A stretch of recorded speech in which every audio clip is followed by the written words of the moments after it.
ოფიციალური ბაქო რუსეთისგან ბოდიშის მოხდას ელოდება. 25 დეკემბერს Azerbaijan Airlines-ის კუთვნილი თვითმფრინავი ყაზახეთის ქალაქ აქტაუსთან ჩამოვარდა.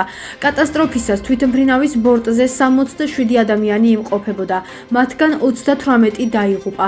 თავდაპირველად საუბარი იყო იმაზე, რომ თვითმფრინავს ჩიტები შეეჯახნენ, რამაც ავიაკატასტროფა გამოიწვია. თუმცა შემდეგ უცხოურ მედიაში გავრცელდა ინფორმაცია აზერბაიჯანის ხელისუფლებაზე დაყრდნობით, რომ თვითმფრინავი რუსების მიერ ნასროლმა ხმელეთი ჰაერის ტიპის რაკეტამ დააზიანა, რამაც მისი ჩამოვარდნა განაპირობა. სწორედ ამის გამო ოფიციალური ბაქო რუსეთისგან აზერბაიჯანელი ხალხისთვის ბოდიშის მოხდასა და კუთვნილი კომპენსაციის ანაზღაურებას ელოდება.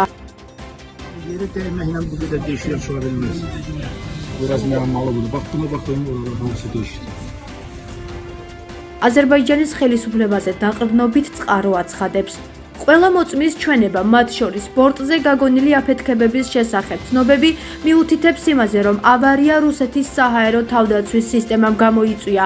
ყველაფერი აშკარაა, არავინ აცხადებს, რომ ეს განზრახ გაკეთდა, თუმცა დადგენილი ფაქტების გათვალისწინებით ბაქო ელის, რომ რუსული მხარე აღიარებს აზერბაიჯანული თვითმფრინავის ჩამოგდებას.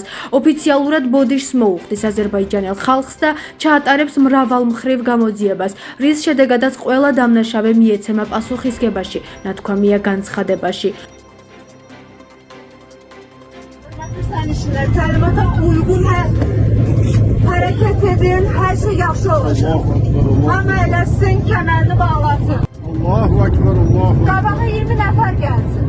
Allahu Ekber, Allahu Ekber.